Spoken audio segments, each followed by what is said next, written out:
We have a great alliance with Brazil, better than we've ever had before.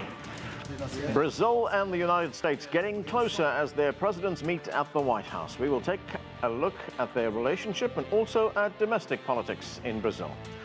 Hello, I'm Anand Naidu, and this is The Heat.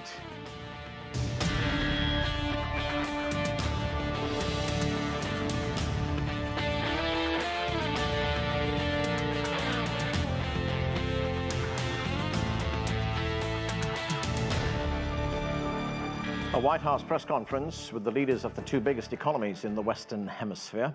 One of them was elected after campaigning as an outsider, is no stranger to controversy, complains about the press being unfair to him, and thinks that in the past, his country was doing better.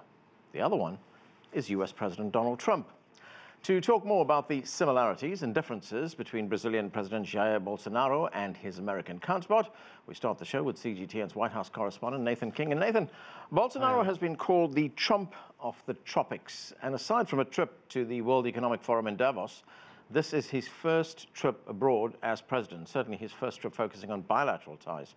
What can you tell us about his relationship with the real Trump and, of course, between the two countries?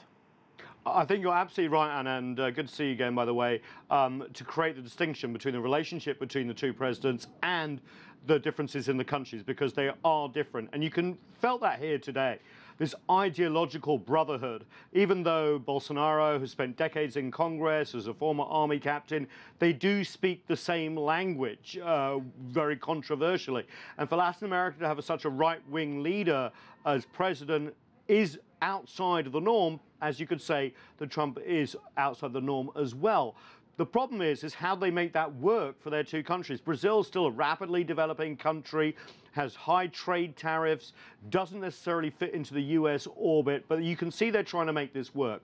Trump saying that they're going to have more economic and security ties, even offering to make more Brazil of an ally, whether it's inside or outside NATO. Let's take a listen.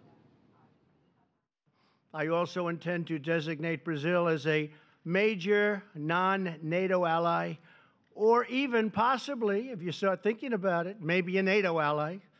Have to talk to a lot of people, but maybe a NATO ally, which will greatly advance security and cooperation between our countries. Yeah, we're not necessarily there yet on the security relationship. And you felt that with all the other things they announced, whether it's trying to get Brazil into the Organization of Economic Cooperation and Development, space cooperation, because Brazil's proximity to the equator, bringing CEOs and energy committees together. You can see they're trying to bind these two countries together like they haven't before, because as you know, Brazil is a BRICS member. Brazil hasn't really looked towards the United States in this way, even though the two presidents have this ideological and you could say personal affinity for each other. Nathan, of course, the big issue right now in the region is Venezuela. In fact, it's a big issue in the Western Hemisphere. And on that issue, Bolsonaro and Trump share the same view. What was discussed there regarding Venezuela? Yeah, absolutely. Venezuela is where these two kind of meet. As you know, both of them are pushing for the ousting of President Nicolas Maduro. They have recognized the interim leader from the Congress, all these things. But there's still differences there. Bolsonaro not necessarily signing on for keeping all options on the table, which of course means potentially military action. Also, when it comes to international sanctions, Brazil very much wants to play within the international system, the United Nations and the like. Let's listen to the Brazilian president. Whatever is possible for us to do together, Brazil will be ready and willing to take freedom and democracy to Venezuela, which was one of the wealthiest countries in South America. But nowadays, people are starving to death, suffering from violence, lacking medicines. We need to put an end to this issue, which is appalling to the whole world.